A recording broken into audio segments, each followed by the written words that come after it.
Supreme court में फौजी अदालतों में सिविलियंस के ट्रायल के फैसले के खिलाफ इंट्रा कोर्ट अपीलों पर समाअत हुई। सिविल सोसाइटी के वकील फैसल सदीकी ने दलाइल में कहा, फौजी अदालतों के खिलाफ 5 रुकनी बेंच का एक नहीं 3 फैसले हैं। जस्टिस आयशा मलिक, जस्टिस मुनीब अख्तर और जस्टिस याहिया अफरीदी ने अपने फैसले लिखे। तमाम जजेस का एक दूसरे के फैसले से इत्तफाक था। तफसीलात के लिए हसीब मलिक हमारे साथ मौजूद हैं, इनसे जानते हैं। हसीब, हमें अहवाल बताइएगा समाअत का।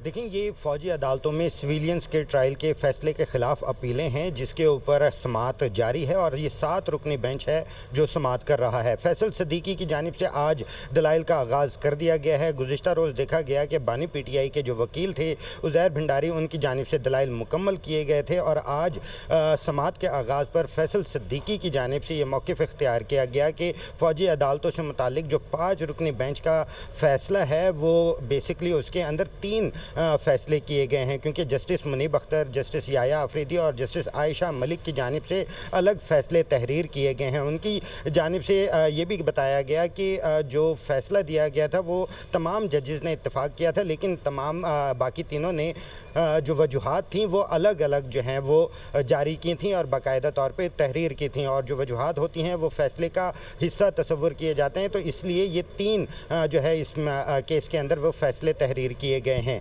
जिसके ऊपर जस्टिस जमाल खान मंदोखेल की जानिब से इस्तफसार किया गया था कि जो फ़ौजी अदालतों से मुतालिक फ़ैसला था उसके अंदर तमाम जजेस इस बात से इत्तेफाक करते थे कि सिविलियंस का जो ट्रायल है वो मिलिट्री कोर्ट्स में नहीं हो सकता, जिसके ऊपर जो वकील थे फैसल सदीकी, उनकी जानिब से ये मौक़िफ़ इख्तियार किया गया कि उज़ैर भंडारी ने इंट्रा कोर्ट अपील के का दायरा इख्तियार महदूद होने का मौक़िफ़ इख्तियार किया था और उसके ऊपर उनकी जानिब से बताया गया कि फैसल सदीकी की जानिब से जो है जस्टिस मंसूर अली शाह का इजाफी जो नोट था प्रैक्टिस एंड प्रोसीजर उसके ऊपर इन्हसार किया गया था और ये मौक़िफ़ इख्तियार किया गया था। फैसल सदीकी की जानिब से जो दलाइल का सिलसिला है वो इस वक्त भी जारी है। समाअत ये 7 रुकनी बेंच है जो कि कर रहा है, जो कि जस्टिस अमीनुद्दीन खान की सरबराही के अंदर ये 7 रुकनी बेंच समाअत इस वक्त भी उसकी सरबराही में जारी है। जी, समाअत जारी है। बहुत शुक्रिया हसीब मलिक अपडेट करने के लिए।